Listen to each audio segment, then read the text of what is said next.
Welcome back. I'm Felix. Don't forget to like and subscribe. I am watching 9 weird things British people do that they think is normal. I'm trying to remember if I watched any of hers before. I feel like I have. But I can't think what it was. Anyway, she's a Canadian living in the UK, so let's see what's going on. Hi everyone, it's me. As a Canadian who has lived in the UK for the last 7 years, I have noticed that the Brits do some weird things that they think are normal. So today, I am going to share their secrets. And without further ado, let's go. Make sure to leave a comment down below. What is a weird thing that British people do and they think it's normal? Maybe you do it. Do you do anything weird? Let me know. Number 1, it is totally reasonable to buy a caterpillar cake, and everyone knows who it is. So this little British quirk came up around Christmas time. My mom was here for a visit, and I had to explain who Colin the Caterpillar is. I actually made my own Colin the Caterpillar cake on... Yeah, that's the first time I've heard of that. I don't know what a caterpillar cake is. Well, I mean, she's going to explain it, but yeah, I've never heard of that before. Patreon a couple years ago. If you want to join me on Patreon, that'd be awesome. No worries if not. But my Colin Looks like a bunch of donuts. went about as well as you'd expect it. I just think it is so cute and funny and silly that as a population, we all know who the caterpillar is. You don't even have to say it. Or you could just talk about Colin. I'm going to go out and get a Colin. And everybody knows. He's just part of the family, until you eat him, of course. Number 2, a weird thing that Brits do that they think is normal is consume some of the most creative sandwiches I've ever seen. Can I interest you in a chip buddy? Yes. That is a sandwich where the inside are chips. Just I've seen that here in America. That's not just British. It's probably more popular over there, but I have seen it over here. Or just putting fries on your sandwich. I've done that. the name implies. Now, again, I do have to say I made one of these on Patreon, and I get it. I'm not making fun. I totally get it. There is something absurd about a chip buddy. I think we can all agree, but we can also agree that they're fabulous. You could also have a pot noodle sandwich. Or what about a fish finger sandwich? I've seen both of those here in America. The fish sandwich, like, I think it was Burger King. One of these fast food places, their fish sandwich was just chicken tenders. And the noodle thing I've seen in Japan, and well, you get it. Well, actually, they used the noodles while they were dehydrated as the bread, so it's a little different.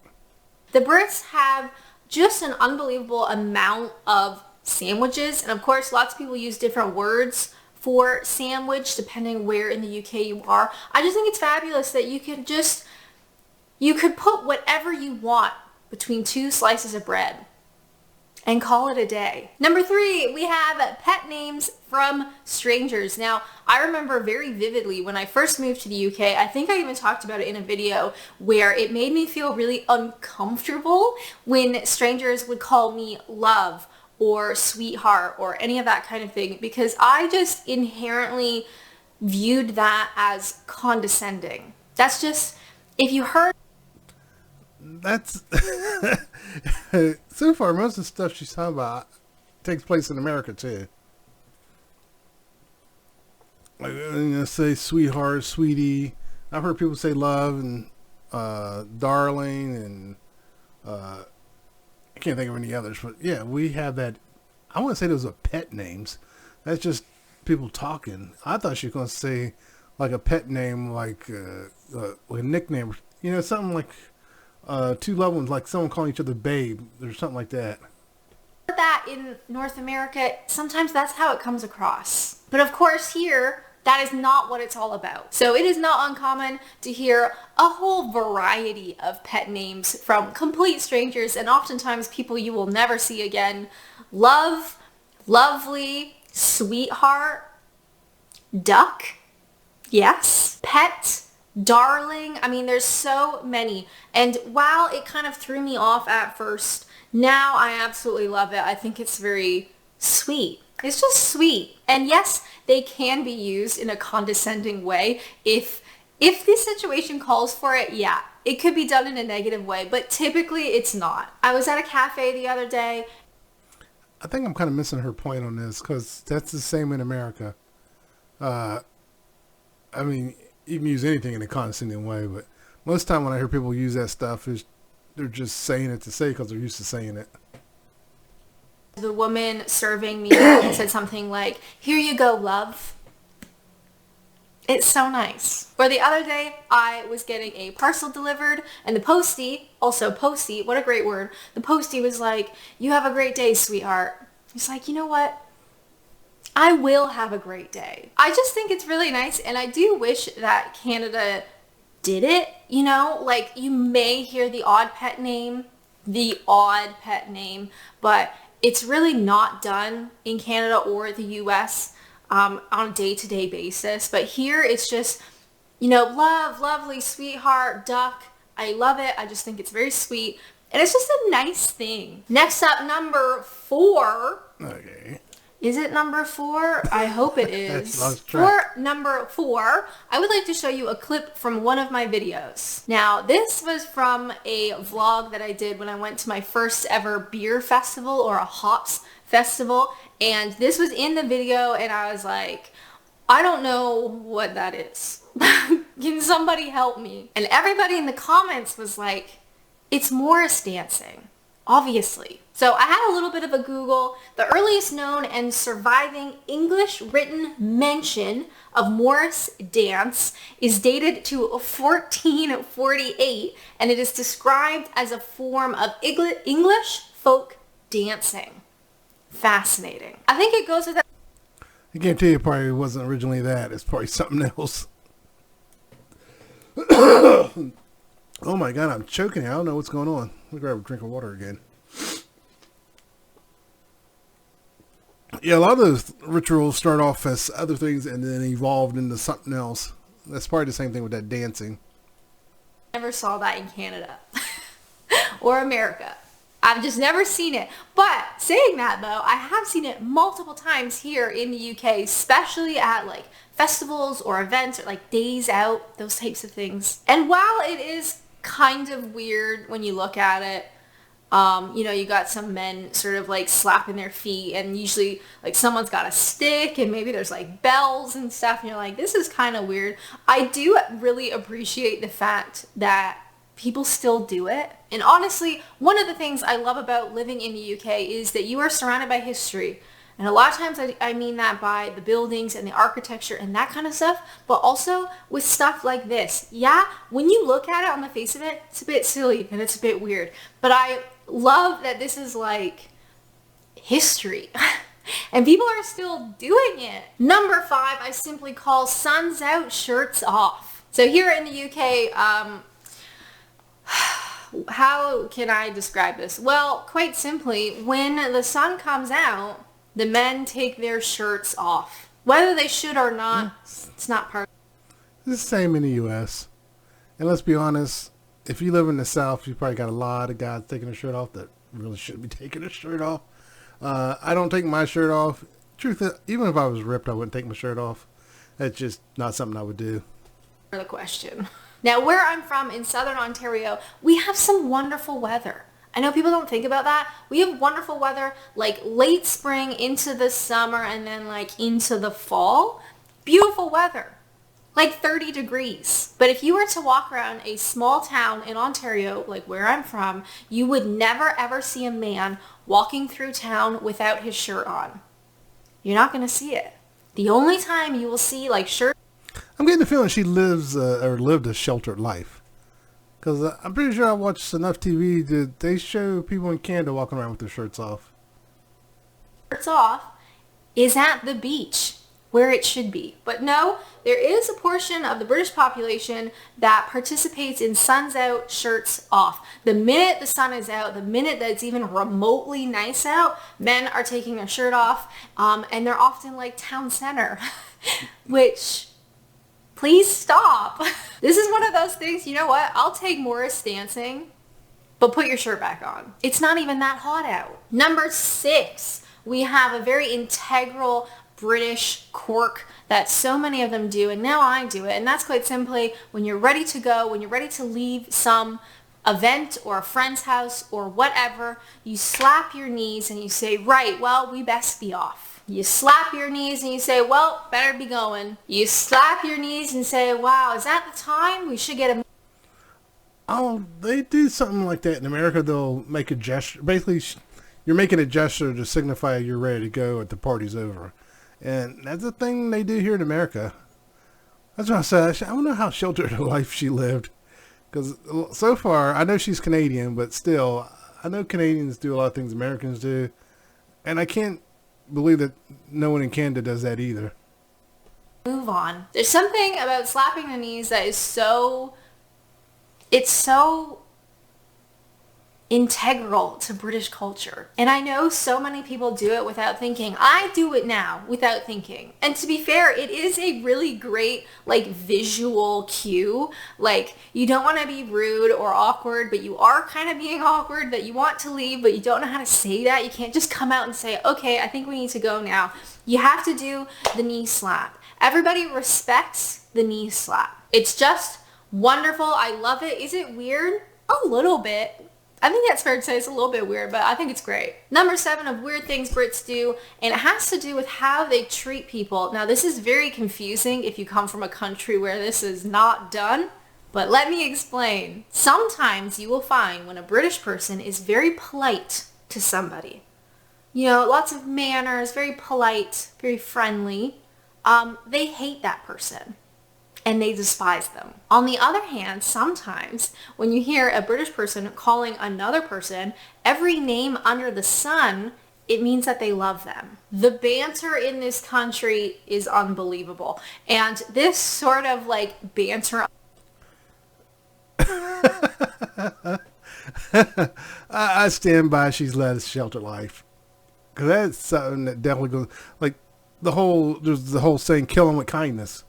It just sounds like that's all they're doing. I've definitely done that. Just be nice to a person while they're flipping out. Drives them nuts.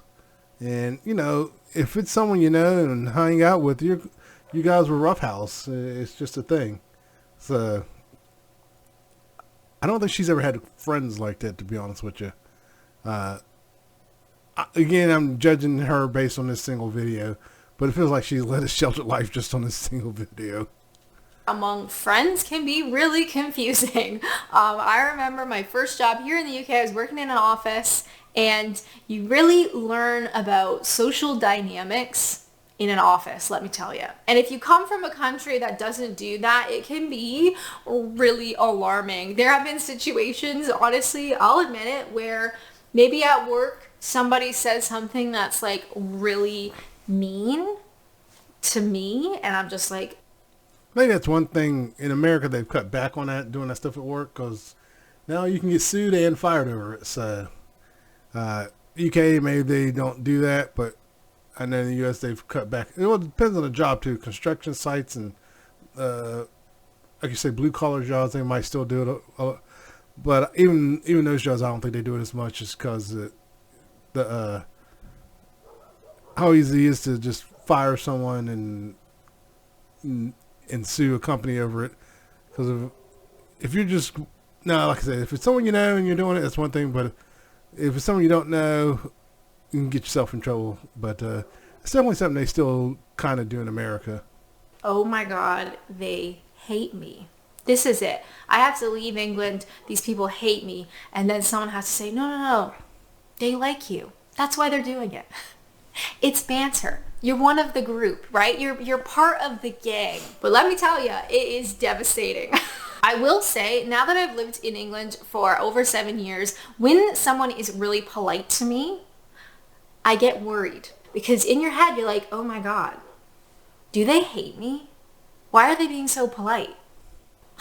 Number 8 on our list, is it your birthday? Oh my God, happy birthday. You bring in treats. So one thing that I found quite surprising, whenever I would arrive at the... And that's definitely not something in America. Now, I have seen where people will throw their own birthday parties. If they're throwing their own birthday party, then yeah, they supply the treats. But if someone else is throwing a birthday party, they take care of everything. But overall, I think it depends on the situation. Now, if you're talking about at work, yeah, nobody's getting anything if it's my birthday. Yeah, especially if it's at work, it's like, yeah, I don't like you people that much, so no, I'm not bringing in anything. Office. I'm coming in. Maybe my bus had been late. Not surprising. And there'd be treats out. There'd be little cakes. Maybe, the little Tesco. You can get like those little miniature cakes. Maybe some cupcakes. Maybe some biscuits. And you're like, ooh, whose birthday is it? And it was always that person who brought in the treats. On the flip side, when I was working in Canada, I was actually at a school. So these are two like school office environments. In Canada, though, if we knew it was going to be one of the teachers' birthdays or whatever, we would bring in the treats because it's their birthday. Saying that, though, also participating in a kitty or in the kitty, a kitty would come around the office in England and you'd put in a couple of pounds towards a present for the birthday person. So the birthday person brings in their own treat. Yeah, wouldn't be doing that either. When I say I don't celebrate, the only people's birthday I celebrate close friends and family. If I work with you at the office and we're good friends, then yeah, I might say, hey, let's go out for a drink or something like that. But otherwise, I've never liked people expecting me to put in for, especially for someone I don't like at work. It's like, I don't like them. So no. So I did work a job once where I finally had to tell them, like, look, if you respect me, you'll respect my wishes. I don't want to celebrate my birthday at work. And finally I got them to stop doing it. Then I think overall they had to stop doing it altogether. I think someone else felt uncomfortable about it too, because it was just, if at one point it seemed like it was every day or every week someone's having a birthday. So yeah, it was ridiculous. Treats, but at least our office, we would have a kitty that would go towards a gift for them as well. And if your office is big enough, like we had a decent amount of people in the office, it was always somebody's birthday. There were cakes out more often than not. For number 9, weird things British people do that they think is normal. Can you guess? I hope you can't. And if you can guess, that's really weird. But it is, in fact, how they say goodbye. All right, it was so nice talking to you. See you later. Bye. Bye, bye, bye, bye. See ya. Bye. Bye. Bye, bye, bye, bye, bye, bye, bye. I love how drawn out the goodbyes are. You sometimes see it in person, sometimes you hear it on the phone. I love it. How many times do you say goodbye when you're trying? I'm going to say that's probably not as common as she thinks. Again, my observation is going to be based on British TV shows. It's like you just say bye and hang up. Now, there are Americans who will draw out the bye, and it's like, just hang up the damn phone already. There are times they're still doing something I've hung up. It's like, I've said bye, they said bye, and they keep going. It's like, click. It's like, we both said bye. It's over. Bye. End a conversation. Count next time. If you would like to watch more videos, which would be totally awesome. Okay, that was interesting. A lot of stuff she was talking about, I feel like is more universal than she realizes. That's why I was like, how sheltered of a life does she lead? I know Canada is not America, but I do know Canada does a lot of the same things we do. So, I don't know. I think it all depends on where you live. Because even in America, depending on where you live, there's a good chance you haven't come across this. But, thanks for tuning in. Don't forget to like and subscribe. Oh man, I think I need a nap. Everyone take care. Bye.